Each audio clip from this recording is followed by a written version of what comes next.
La solicitud de un curso de innovación para los alumnos de la Academia Diplomática venía de la necesidad de la Academia de poder incorporar este tipo de contenidos para los alumnos.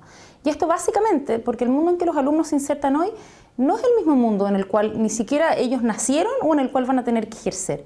Estamos hablando de realidades distintas y que además cambian en forma permanente. Vivimos en un mundo hoy día que, como todos sabemos, cambia a una velocidad muy rápida. De hecho, una persona que hoy tiene 45 años nació en un mundo en el cual había la mitad de los habitantes que hay hoy día. El año 68 el mundo tenía 3.500 millones de habitantes y hoy día estamos frente a 7.000 millones. Y enfrentar ese mundo y todos los desafíos que ese mundo nos pone supone una cantidad impresionante de herramientas para poder adaptarse a esa nueva realidad.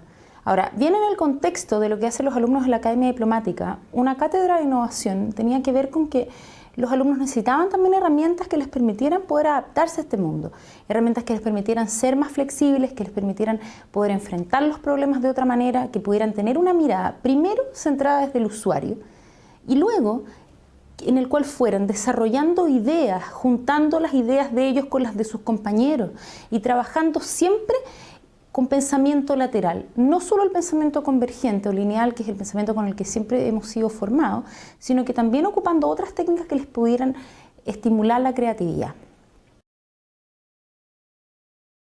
Bueno, otro de los objetivos del curso, aparte de que los alumnos tuvieran estas herramientas para poder desarrollar ellos innovación, también estaba en general una cultura de innovación, digamos, levantar este tema en la manera como ellos modelaban su trabajo en el futuro y les permitiera ir pensando desde ya cómo podían generar esta cultura de innovación al interior de la Cancillería.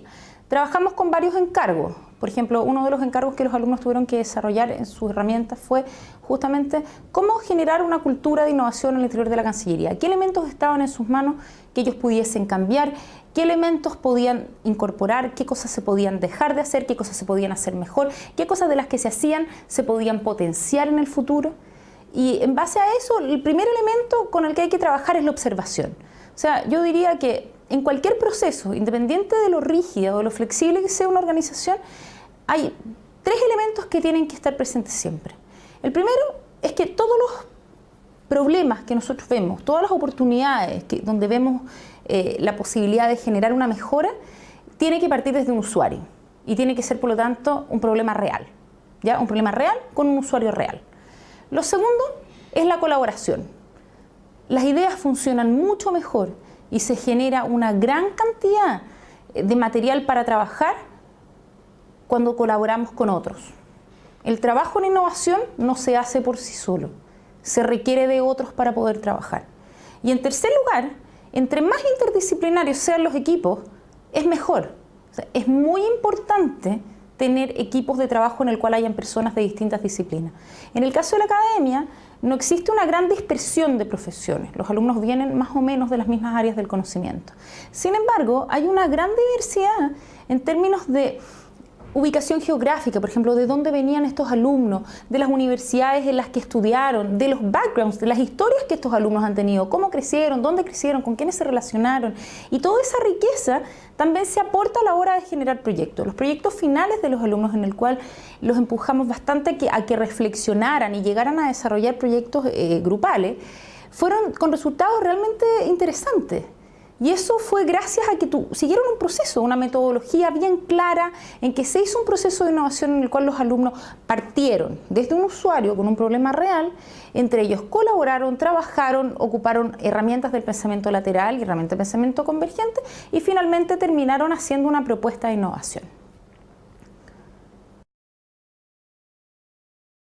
Existen muchos tipos de innovación y yo pienso que todos pueden ser aplicables a la actividad diplomática, así como son aplicables a distintas áreas donde se ejerce un trabajo con otras personas.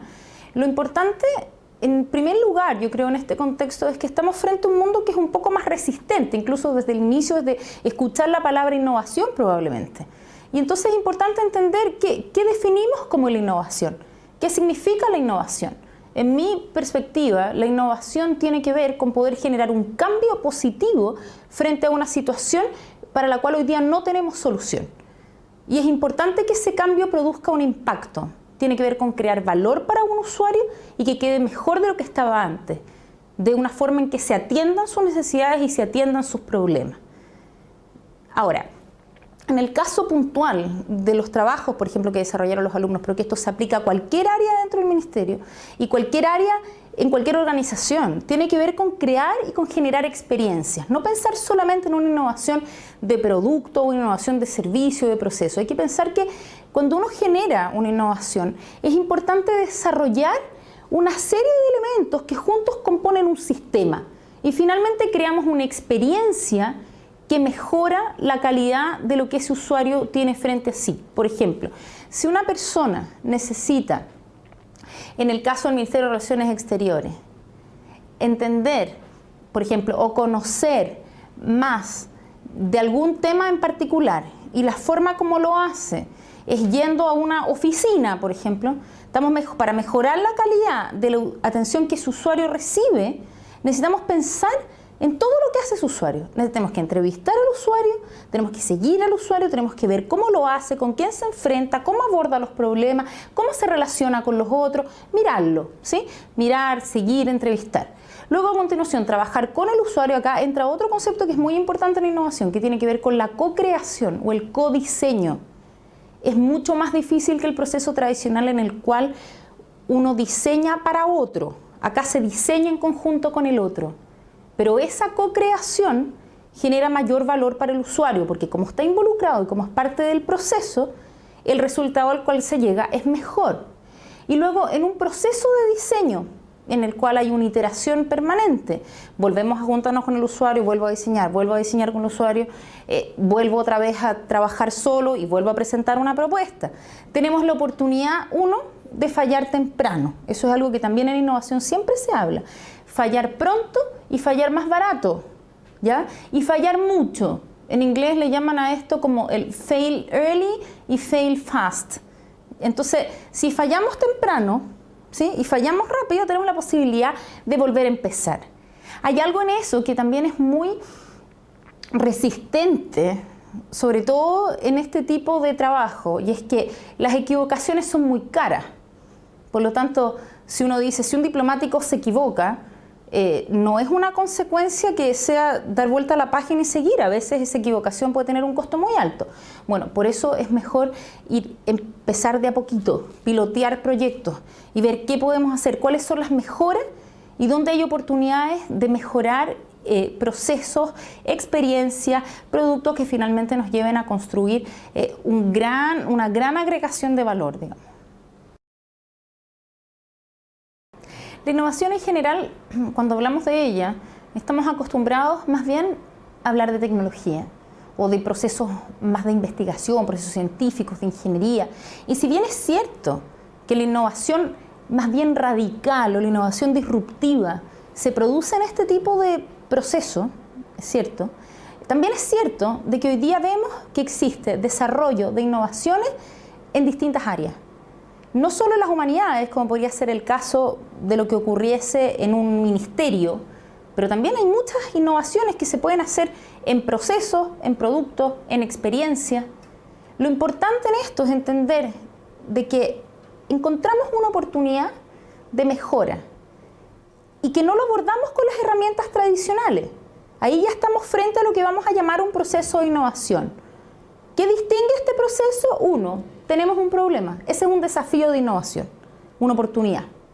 Tomamos este desafío, estudiamos al usuario, también eso cambia el punto. No estamos con que nuestro punto de vista es desde la organización hacia afuera. No, estamos partiendo desde el usuario.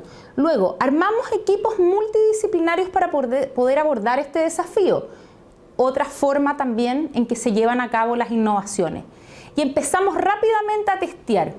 Tenemos una idea, la chequeamos con el usuario, prototipamos, testeamos. Ok, mejoramos, volvemos hacia atrás. Eso es un proceso de innovación.